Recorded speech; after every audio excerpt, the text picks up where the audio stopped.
चावधरी से चेक करते हैं.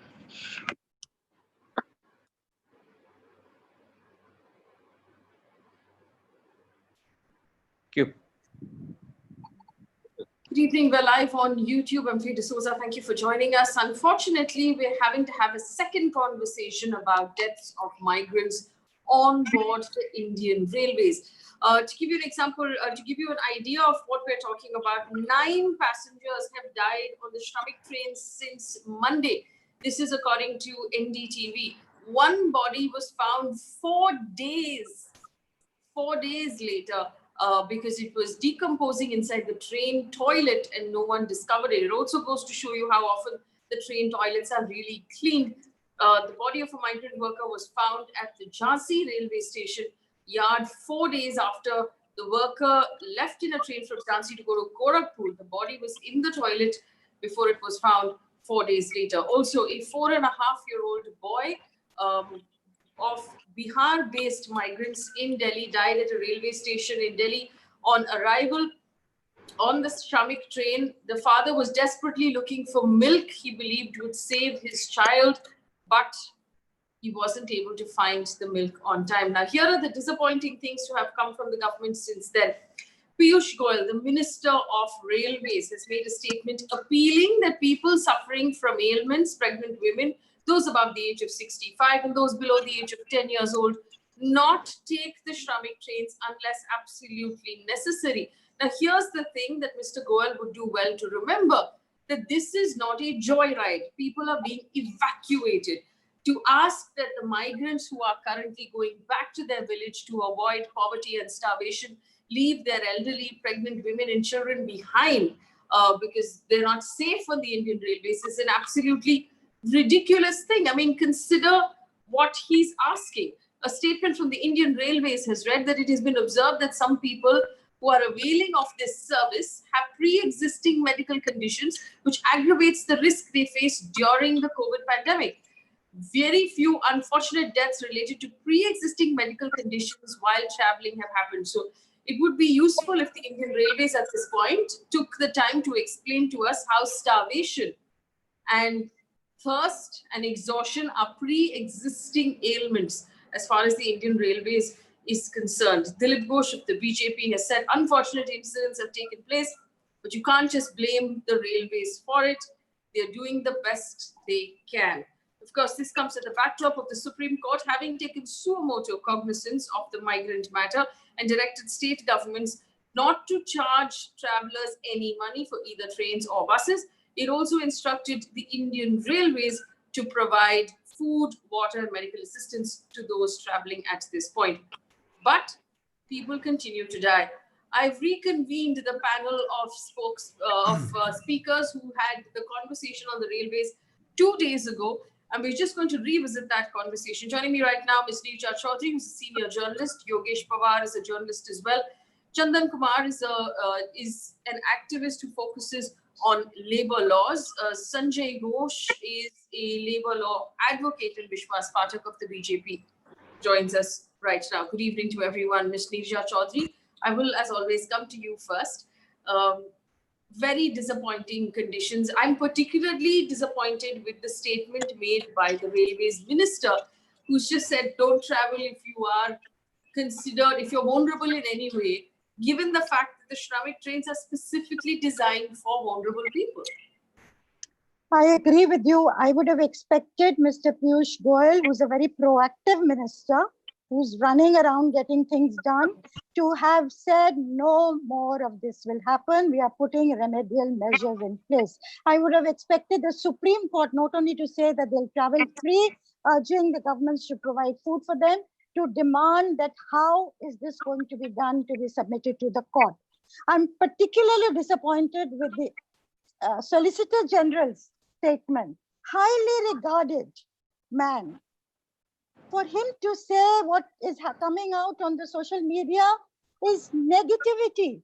We've seen those images, Faye. You were showing it even now, that child trying to wake up his dead mother who died of hydration, a 4-year-old dying of hunger. These are images, these are photos in front of us.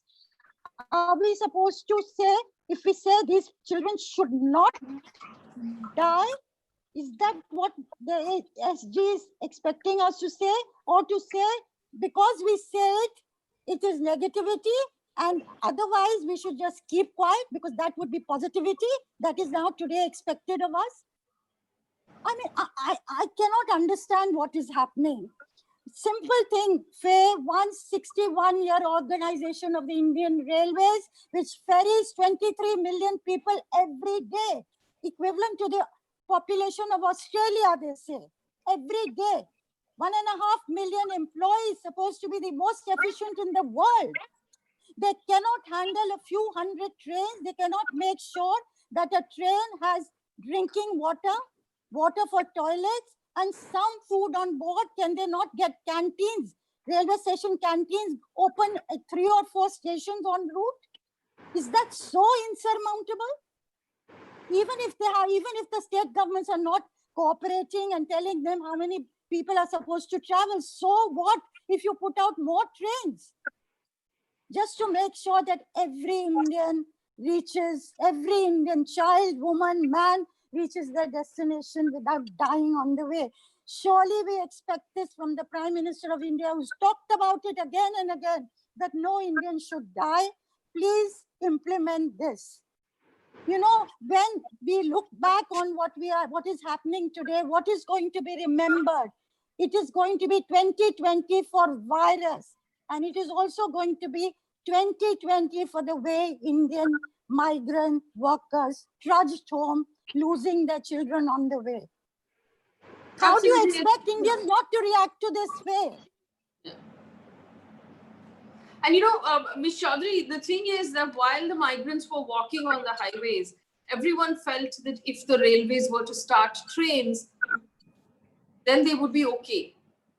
And now the railways have started the trains and the migrants are dying on board the trains. It just goes to show that they're not being treated as valid passengers. They're being treated for some reason as subhuman. Passengers would get water on trains. As cattle packed in. No, I'm sorry to be using very strong words, but this is, you know, one expected a lot more of this government. One expected a lot more of Piyush Goyal personally. He can do this. He can put this in place. He's got the wherewithal. He's got the people. He's got the team. He's got an organization of which we've been proud. It's the largest railway network in the world. We've been proud of it. In fact, I want to bring in Mr. Vishwas Pathak of the BJP. Specifically, he speaks for Maharashtra. But Mr. Pathak, the last time we had this conversation, you said obviously there are no excuses to be made, but this is something the government is working on. We've had more deaths since then, Mr. Pathak. What is the government working on, and how is Mr. Goyal's response right now an acceptable response for what we're seeing? As I said in the previous program also, it's an unprecedented situation. And whatever has happened, nobody can defend it. It's very irreparable loss. But I think the single out the Piyush Goyal or Indian Railways alone is something not justifiable. Let us understand it is working. From first, this trains for laborers have around trains operated, and the problem where it occurred and the delay happened beyond 72 hours is for 4 trains only, wherein accidents took place.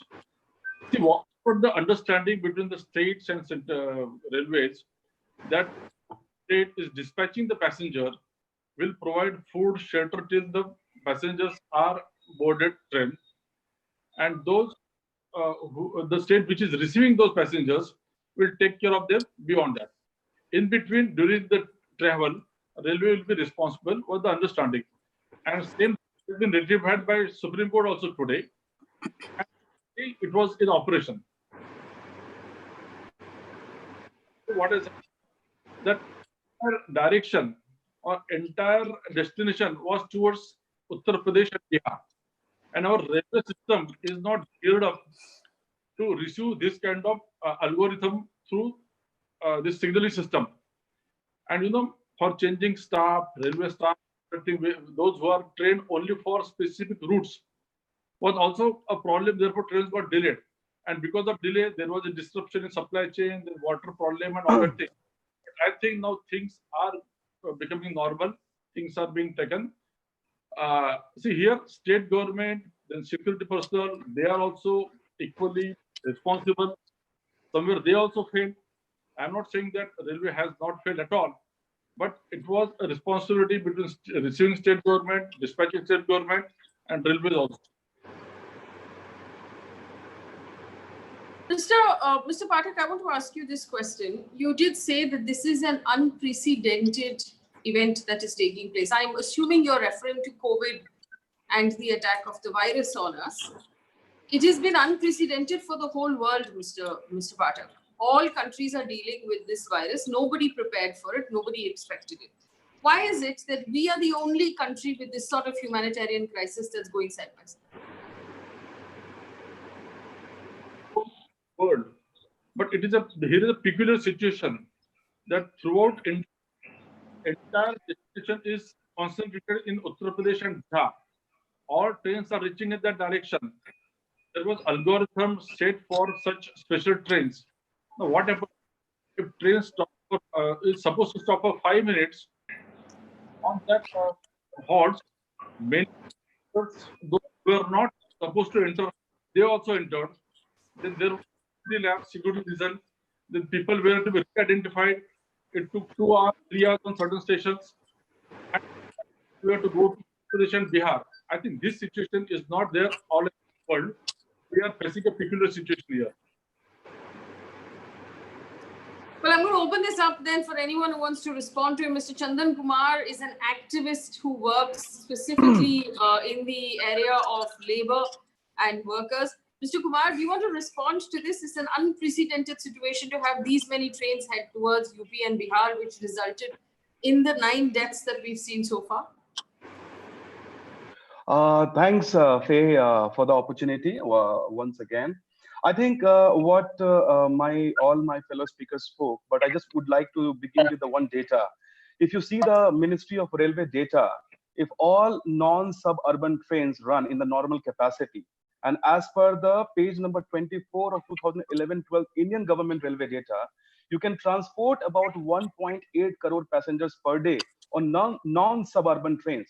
And if that was the case, then you cannot transport 3 crore migrant workers in just like a kind of short span of time. So if you run 270 Shramik trains per day, then you can transport maximum like a 3,73,000 passengers every day. So if you go with this data, which I'm just quoting a Government of India data only, the railway is not using their efficiency, using their own capacity, not even the 3% what they do generally. So what exactly suddenly happened in the last 2 months, Faye, where railway is showing so inefficient on the ground? That's a point number one. The point number two, that how long we can see this, the whole blame game, the center will put the onus on the state will say, we have not been given the adequate resources, support, and etc. This is not the time for the blame game. People are dying on the street. You shown in the beginning of this show, the people are dying on the street. Who are these people, Faye? These are citizens of India. Have we failed as a nation? Have we forgotten to uphold our constitutional promises while building the nation? I think it's very, very shameful. I'm personally ashamed to see this situation, what government is trying to do, particularly the central government. And look at now again the same thing that yesterday what happened in Supreme Court. Again, it's a very bizarre, it's a shameful. The Solicitor General, because I'm one of the impleader in the matter in the Supreme Court matter, and I can tell you that what my lawyers have briefed us, that the Solicitor General Tushar Mehta was not allowing all the senior lawyers even to speak to the Chief Justice bench. Nobody was even allowed to speak even for 5 minutes. Whenever any senior lawyers like Anand Grover, Indra Jaising, Colin Gonsalves, Prashant Bhushan, all kind of lawyers, the moment they were trying to speak, there was a constant interruption by the Solicitor General. And Solicitor General was saying that these are the people who are instigating violence. These are the intellectuals who have no idea about on the ground. These are the people are misleading the migrant worker. These are the people misleading the country. But look at the thousands of media reports where the people are dying. So I think at this moment, the way it's not only about the Solicitor General. Solicitor General was representing the central government, and then He was just talking, not talking about the clear picture of the ground, and only talking about, kind of attacking on the fellow senior lawyers of the code. It is unacceptable. And again, the onus on the states. Why can't central government say the central government comes under the central jurisdiction? On the normal days, whenever the long route trains goes from Kerala, from Karnataka, from Tamil Nadu, from Maharashtra, there is a pantry car. And there is a proper arrangement to feed these workers. Okay, let's take an assumption that the state government has failed it. But why central government is failing it? They have all the authority, they have all the money, they have all the resources. What happens suddenly that the Indian Railway is sort of defunct? So this is the kind of serious question where we need to raise it. Absolutely. And it comes back to the same thing, that why is it that our government is prioritizing the middle class and the rich differently and the poor differently? And why is the poor being treated like they don't matter? Sanjoy Ghosh is with us as well. He is a lawyer. Sanjoy Ghosh, where is our right to equality? And isn't there a law somewhere that says that when someone gets on a train in this country, that they should be given drinking water so that they don't die of thirst in this day and age? Faye, you're absolutely right. And there cannot be any quarrel with this proposition at all. As a matter of fact, I think the learned representative of the Bharatiya Janata Party would also understand that the architecture, legal architecture and the administrative architecture of the railways is very different, including the fact that railways has its own railway police force. So please understand, the railway is like an autonomous body from starting point to termination point. The railways also has an IRCTC, which is the entire canteen division of the railways. The railways has its own water, as you know, it's called Rail Neer. So in these circumstances, to say that because the workers are going from, let's say, Madhya Pradesh or Maharashtra to Odisha, so therefore the Odisha government must come to every station between Maharashtra and Odisha and provide for the water and food for their own migrants, I think that is an absolutely ludicrous proposition. Now, another point I want to make with regard to equality. This is actually very, very disheartening as to what the Neerja ji has said. Chandan has also talked about the Learned Solicitor General's comments. The Learned Solicitor speaks for the government. And the comment that what have you done? And if you have not done anything, you have no right to speak. I'm sorry, it does not bode well for the democracy. In a democracy, we are all taxpayers. We are all law-abiding citizens.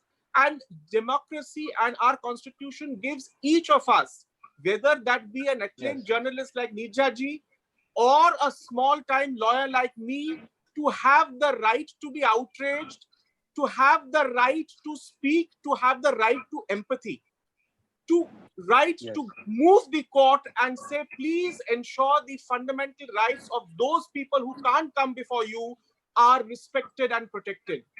If the government and its spokesman says that you can't do that until you show what you have done, until you establish your credibility, and if you cannot, you will be treated as a vulture, you will be treated as a poverty-porn person.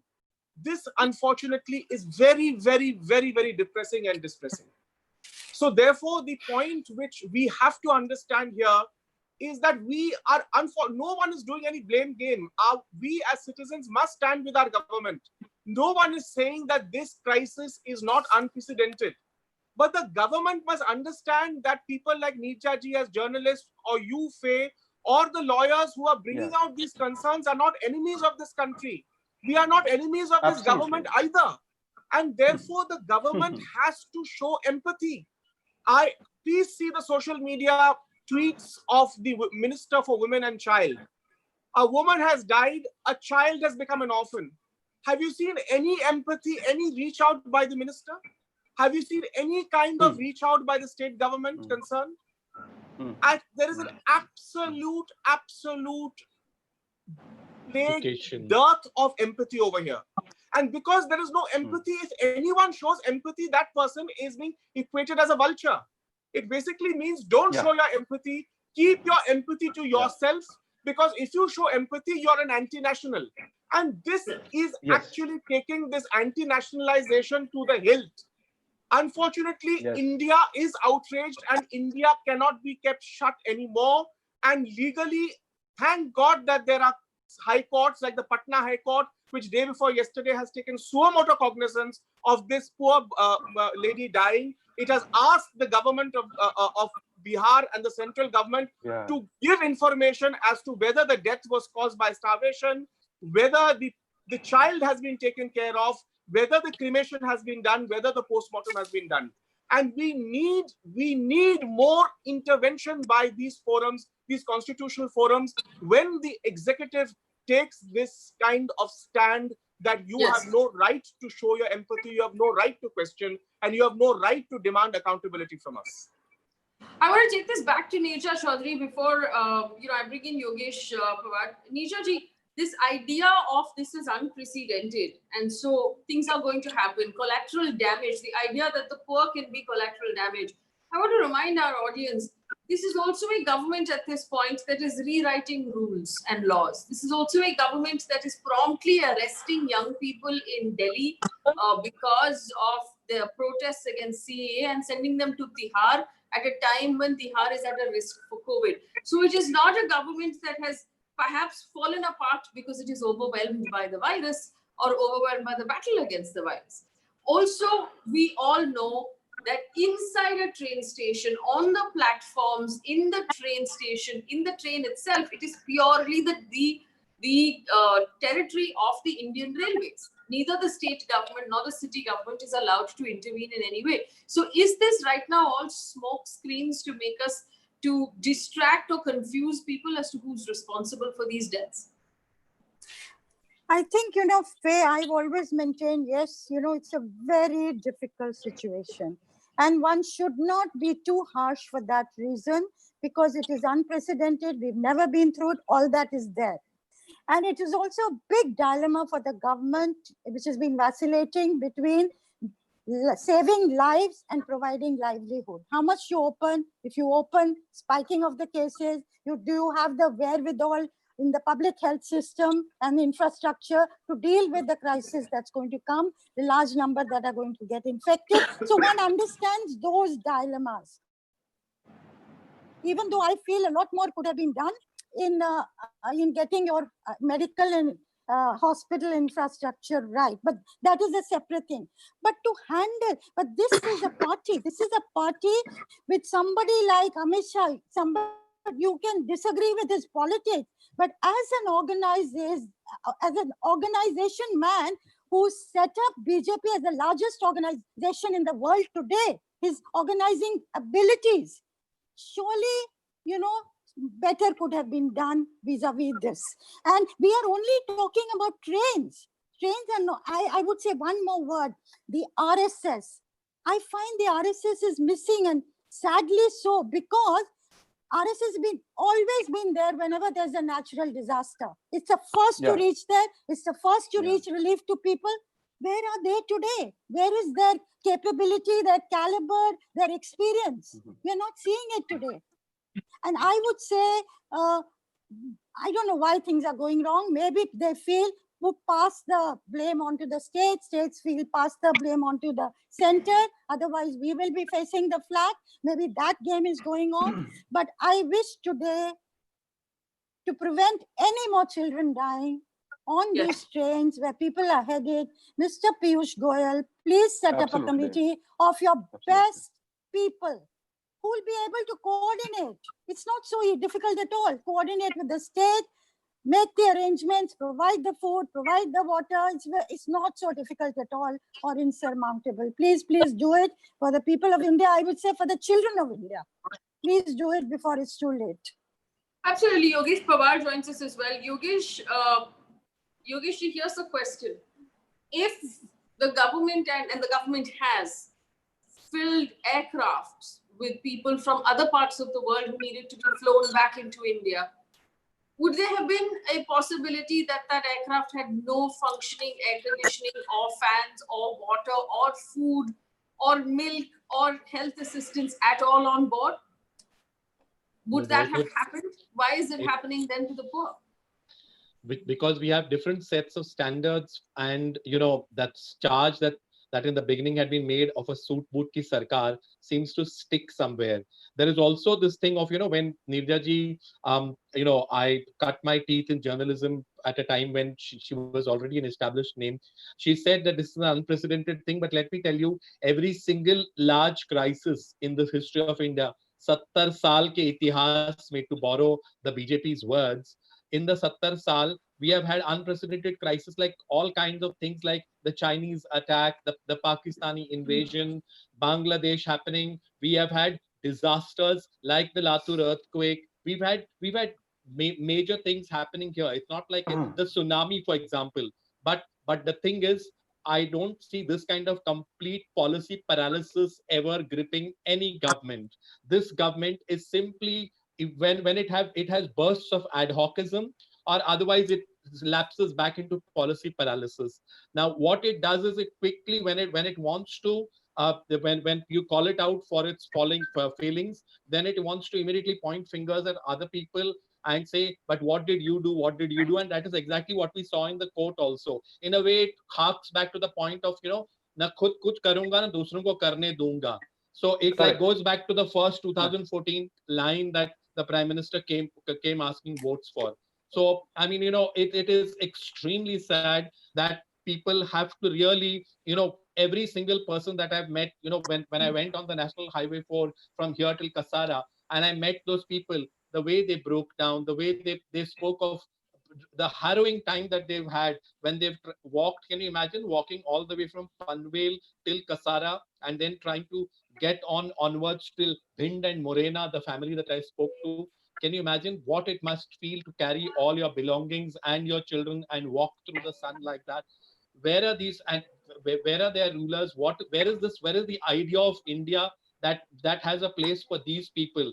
And it also goes back to Arundhati Roy's essay where she says Bahujan Hitai. So you say, oh, some people. So collateral damage, which is mentioned, why should the collateral damage always be for the people who really have not even one loin cloth on their waist and not even one piece of bread to eat? So why should they be always called upon to suffer for the collateral damage? Why should not the people who live in the Antillas of the world, why should they not be suffering? So that is something that one needs to really ask. And why is the government bending over backwards to protect their rights? Look at how the labor laws of these countries are being changed. Look at how these other things are being done. The Central Vista project is proceeding at such a fast this thing. They don't want to give that up. They want to move on with the Ram Mandir project. So all these things are working perfectly well, but only when it comes to really doing something for the poor, which translates into doing something which will take away some of their suffering. That's when you see policy paralysis setting in. And none of the people in this government, it is shocking. It is shocking that all these people who are so vocal on social media, on television debates, I don't see any of them opening their mouth. It's like, no, if the moment we say something, so let me take this, Yogesh, forgive me for interrupting you. Let me take this question to Mr. Pathak. Vivian Mao has asked this question. It's a good question. Has anyone from the central government, Mr. Pathak, so far announced compensation for the 9 people who are dead on board our Indian railways? I mean, they're obviously the responsibility of the railway. Has there been a statement acknowledging, apologizing, giving comfort to families, offering compensation? That's question number 1. Question number 2, if the railways minister wants elderly people with comorbidities, small children and pregnant women not to take the Shramik trains, are they to walk on the highways? Is that a better option for them? Where are they supposed to go? Mr. Pathak.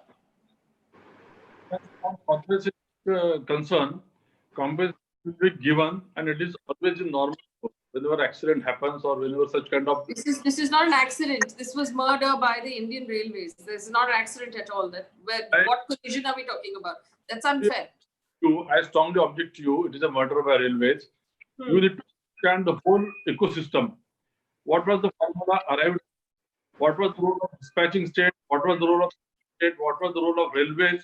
That was all defined. Same thing, same arguments also took place yesterday in Supreme Court.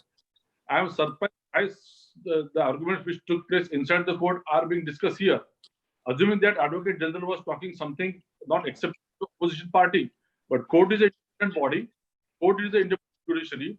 Court has ratified the formula which was laid initially and on going on.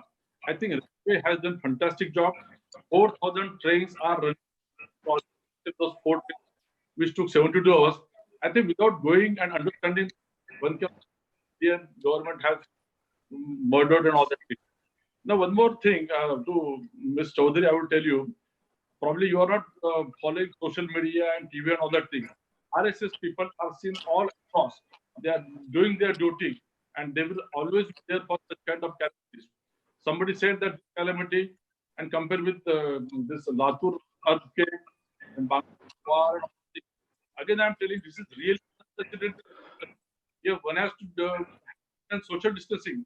Even if I want to contribute something, I cannot contribute for various reasons. I have to maintain social distancing. There is a various kind of involved, and therefore, although government is having their own catering services, protection force, that protection force is for the property of the railways. Security of the life is with another security forces, not railway forces. One has to understand. Then only discuss. I think railway also, though they have got their own staff, people are not ready to work. They are not ready to touch the bodies. There are various psychosis. The situation is different. I think unless we understand the holistic things, blaming railway alone that they have murdered people, I think it's not. But if you lock someone in a hot box for 60 hours and not give them food or water, we could argue about what that is. But you didn't answer my question, Mr. Pathak. If Mr. Goyal feels that pregnant women, small children and elderly people shouldn't take the trains, how should they travel then? Should they be walking? What is their option? Basically, it is advisory. It is advisory. And if they do not go, yes, Indian Railways or this government will alternate, they will make it. No, I don't understand. So they are not supposed to go. What are they supposed to do? Actually, if you are above 65 years, below 10 years, because of this COVID pandemic, better not travel is the advisory. And in case they do not travel, in that case, government is bound to make alternate. Them also left travel on the road, walk on the road. Well, if the government had made alternate arrangements, they wouldn't have to get on the trains or travel or leave their homes at all. Taking this back to Sanjoy Ghosh. Sanjoy Ghosh, there was a question that was raised about discussing what is happening inside the court. From what I understand, it was clearly reportable. The arguments inside the Supreme Court that were made with the suo motu case were reportable, weren't they, Sanjoy? They're absolutely reportable. As a matter of fact, I don't understand how the BJP member can take objection to discussing about what happened in court. I mean, are we reaching a position now that we'll have secret proceedings in court? I mean, I really don't understand what he means by that. And as a matter of fact, one of the points you should discuss, Faye, is what was said in court was that the reason the migrants are running away is because at local level, and I'm just saying in quotes, in local level, there were rumors and instigation of the migrants. Now, Yes, I don't understand if the government had accepted the concept of direct cash transfer to the migrants from day one.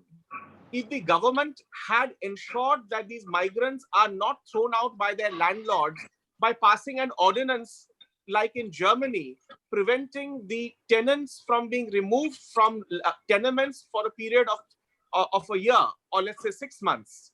If the government had acted to ensure that these people do not lose their jobs, because as you know, they have withdrawn that notification requiring the employers to continue to pay, I don't think these employees would want to leave their employment and run away only because of local level instigation and rumor mongering.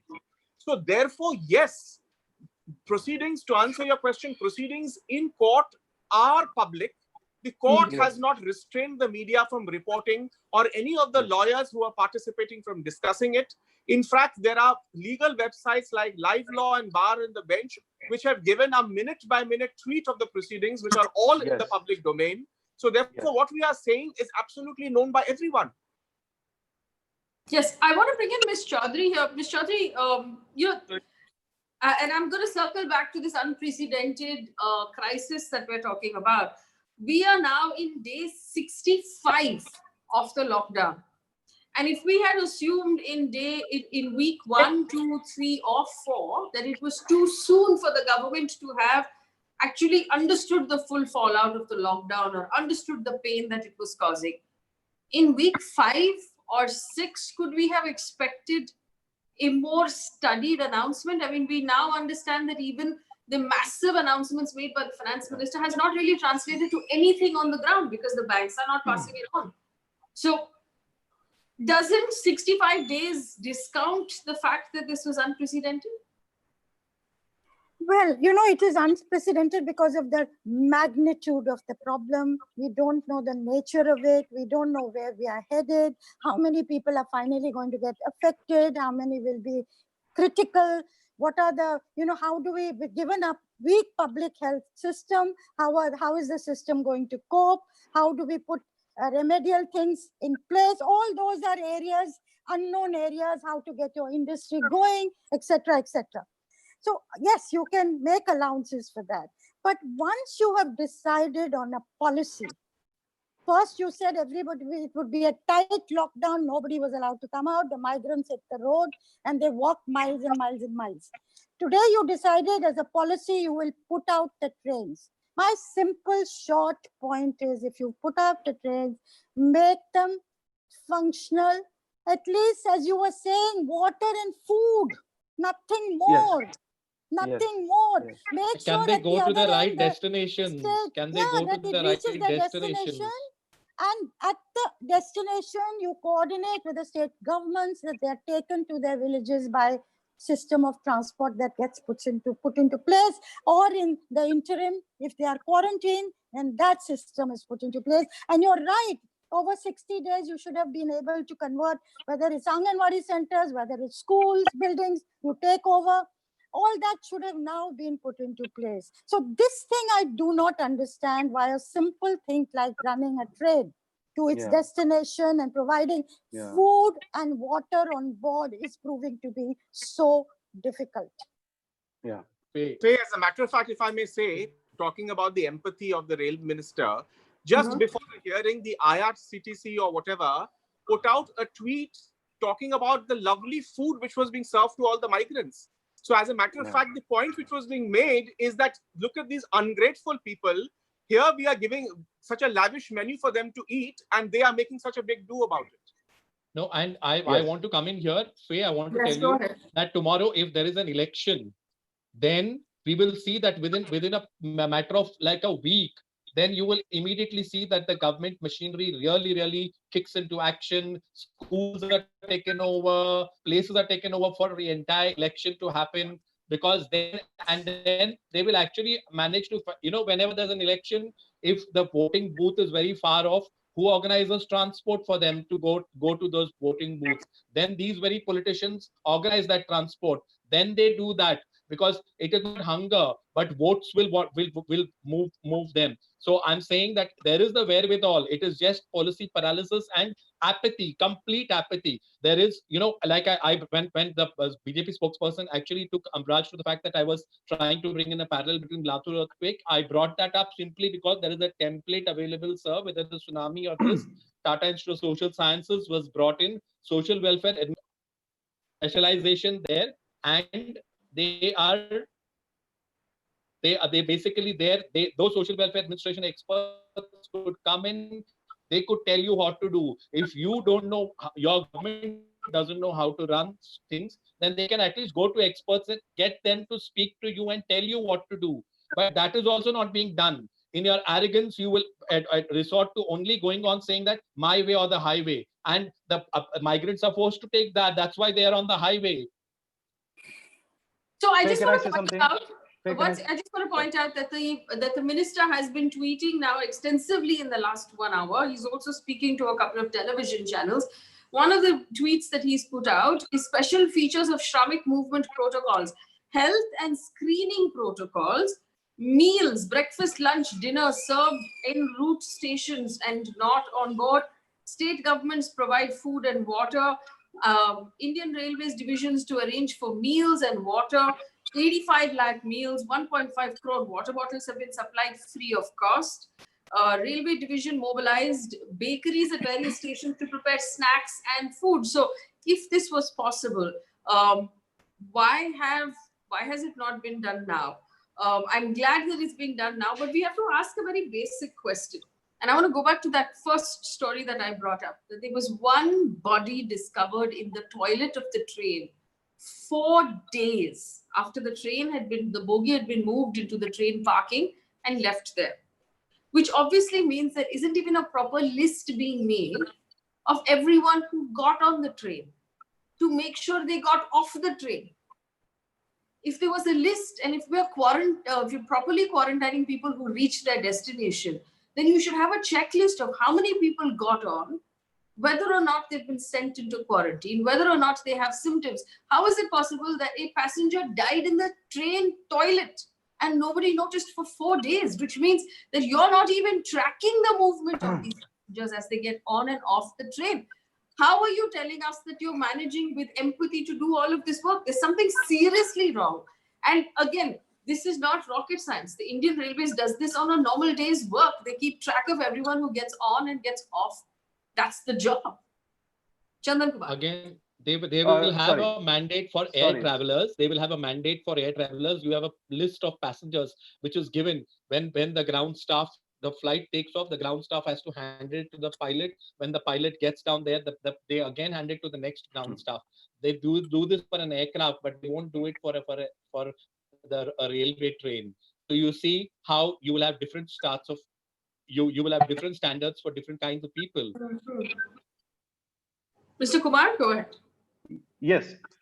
No, Faye, I think it's all about attitude, and it's not the first time we are discussing about it, because across the country, you know the situation in the last 2 months. Government don't have any information at all. Government did not register any workers in the any agencies. Nobody knows that who are these workers, where they work, where they come from, where they goes back, which industry they work with that. So this whole attitude of the government for not consolidating or not registering these migrant workers is absolutely, it seems like on the mercy of, I don't know, God and whatever I should call it. And again, the same attitude. This time also just kind of loading these migrant workers like a cattle in some kind of lorry. That kinko leke chale jao, koi fark nahi padta hai. So this is a whole attitude that if the poorers dies, even in the big numbers, is all part of collateral. And I would like to bring one more topic with this whole question. Now these migrant workers are going, I mean, I don't know how these big promises on the station, there's a bakery product, the water and etc. I'm not very sure if these things is going to implement it and how effective this would be. But the main question is that these workers are going back home. Everybody's asking us, I am on the ground working on that. We are organizing transport for so many workers. They are paying almost like a 3 lakhs to 3.5 lakh rupees. We organize transport for so many workers who are going to Bihar, who are going to UP, and they are taking a loan from their employer. So when they will go back, when they will come back, when they will start, resume their, the employment. So I think there's a whole economic burden on these workers. I think they're going to be absolutely in the heavy debt. They will be treated as a bonded labor for a very, very long time. And now look at that. The few days ago, what happened in Supreme Court? 2 months before, government said that all the workers will be paid the wages. I can tell you, I can give you the details, Faye. All the workers who are going back home by taking a loan, hiring lorry, hiring small buses, mini buses, etc. They all are taking loan. They were not paid any wages. And now there is no guarantee, because Supreme Court, government in the Supreme Court, when the large number of employers went and filed the case that we won't be able to pay the minimum wages, now the government has withdrawn their own order. So government cannot even argue and stood with the workers, cannot stood with their own notification which talks about the payment of the wages. So this whole cycle of bondage, this whole cycle of this, I don't know what word should I use. But I mean, this whole cycle of the situation where they're going back, they will come back again, there will not be any wages. So all this situation. Yes. I wanted to come in. I wanted to quickly come in. Yogesh, go ahead. No, go ahead. I wanted to say that, the last time when we were having the first part of the discussion, I was told that, you're mingling too many issues. by the BJP spokesperson. But let me tell you that, it is very, very linked. Just now, the point that was being made points out how these dots are joined. Because the people, the migrants who I spoke to at Kasara, they told me the same thing. They said that for us, if we had to pay rent for that much time that we had lived there, then we had to take money from our employer. So they had taken a loans from their employer to pay their rent off, and then they didn't know where they would live after that, which is why they were forced to leave. So there was no coordination. See, the point is, if the ad hoc decision of starting the lockdown without a proper planning was, it was not done, then you wouldn't have had this would have not precipitated this whole crisis in this way. Now that ad hocism is what we are, it's set off a chain reaction, and whatever we are seeing now is only a sort of a fallout of what was done then. That they are not even willing to accept that there was a mistake on their part. That nobody in the government has said that, okay, we made a mistake. We were too busy trying to topple the MP government. We were too busy running after the coattails of Donald Trump. We were too busy doing those things. Nobody in the government really has the grace to admit that this is what actually precipitated the crisis. And then when they realized that the corona had become a pandemic which was very big, and India was going to come up under its grip in such a big way, then they suddenly decided, oh, in 3 hours, let's have a lockdown. From tomorrow onwards, nobody will go out. You saw in Bandra when people say, there was one of the arguments that was raised in the court today was that there are people who are raising rumors and creating. Who was creating those rumors? Who was the journalist who was arrested? Which was the media house which is close to this government, which created this issue? So I'm just saying that this is something that those dots are joined. You can't say that you don't talk about all these points together, but because they are joined at that one man who made that mistake from demonetization till now. He's going on using his arrogance to ramrod his way without considering what fallouts this has on the system, on people, that there is no sense of empathy at all. Well, I want to give the last word. I want to give the last word, if I may, to Neerja Chowdhury again. Ms. Chowdhury, the last time we had this conversation, you said that you would like to see, at least now going forward, state and central governments beginning to work together, actually have clearer conversation, better planning. You were asked for a committee, you're asking for that committee again today, that maybe the railways put their best people together to be able to solve for this problem. Is there anything different you want this time? Because obviously what you asked for last time, 3 days ago, has not been done. Well, I would, if Piyush Goyal is making the statement that we will have this baked food and water on the platforms available, I would like to, give him the chance to show that this is going to happen in the next hours as more trains happen. And I would like to express my hope and belief and faith that the government will get its act together, because after all, it's our country, our people, our children. And, one feels, Gulzar has put out a poem, which I was reading, where he talks about when the big migration took place in 47, and families like his, family like mine, came across with nothing. We came as refugees, but we had, as he says, a watan to welcome us here. Today, if these migrants stay on in the cities, they risk death because of hunger or disease. If they walk to their homes in the hope of safety and food, they risk death of their children on the way. If they go to the village, if they go by train, they risk death of their children. If they go to the village, there are stories that they're not wanted back there. There are not enough quarantine facilities, and there are stories coming of people dying in the quarantine camps. So no one's children, no one's people. I mean, what could be a sadder plight? And Faye, more than 7 decades after independence, for us to be facing this is very painful and tragic. Yes. I think the matter is out of control now, Faye. I just would like to, make a small suggestion. And we submitted a petition to the Prime Minister yesterday with the 4,300 signatures. Now, this is a moment to deploy our armed forces. I think let's stop this whole blame and game. Our armed forces have stood by this nation all the time. Let involve Indian Air Force, let involve our army, and make sure these workers are repatriated back safely. Please. I also wanted to say the same thing. The armed forces have to be involved now. Yes. They So historically stood with the nation. hang on, Mr. Kumar, you want the armed forces involved in an evacuation process, in the transport of the migrants? Is that what you're asking for? Yes, Faye. Complete. Sorry, Faye, Sanjay, go ahead. No, I'm sorry to interrupt. I was saying that when the cyclone happened, the politics was played by the governor of West Bengal with the chief minister of West Bengal saying that why didn't you get the armed forces involved in the rescue and rehabilitation effort? And if that same logic will apply here, then why are you shying from getting the armed forces to come and help out? Is it that you don't want the Minister of Defense to take the credit then? Yes, absolutely. And in all the big calamities, Faye, in all the big floods, you see the earthquake, armed forces always, stood by and helped supported. I think this is a time when we cannot say that what state government is doing, what the authority is doing. Just believe in our armed forces, deploy them, engage them, and make sure that all the migrant workers who want to go back home, they are repatriated back safely. That's all I can say that. All right, we're going to leave it there. But I want to thank my panelists for being so patient with their time. It fundamentally boils down to this. There are people moving across our country, being moved by the threat of hunger and poverty and maybe death. The last time we saw something like this happen was during partition.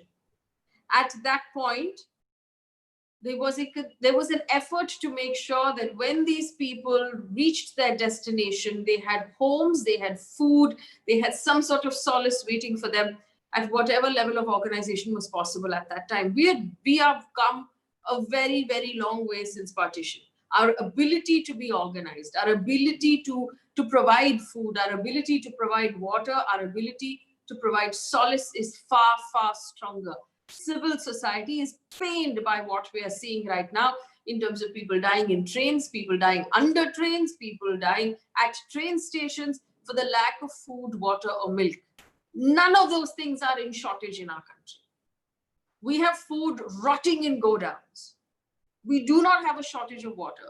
We do not have a shortage of milk for our children. It will be a crying shame if we send an entire generation back into the clutches of poverty simply because we couldn't get organized, simply because our politicians weren't able to talk to each other, simply because as an entire country we have shown a ghastly lack of human empathy for the poor. We haven't felt their hunger, we haven't felt their fear, we haven't felt their grief and sorrow when their children died in their arms of heat stroke, thirst, and exhaustion. This is no longer the time to be quiet. This is no longer the time to swallow your guilt as you sit down to dinner. This is a time to demand more from our government. As much as you might want to donate to the NGOs right now, this is a question of national level organization. Someone needs to make sure that the movement of migrants is looked after. COVID obviously was the main problem, but hunger and thirst is a far greater problem in our country. But it is a problem we know how to solve for. We have been fighting hunger and thirst for 70 years and maybe before that. But as a country, we know how to solve for hunger and thirst. We know how to solve for malnourished children.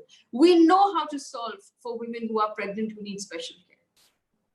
All we need right now is the political intent.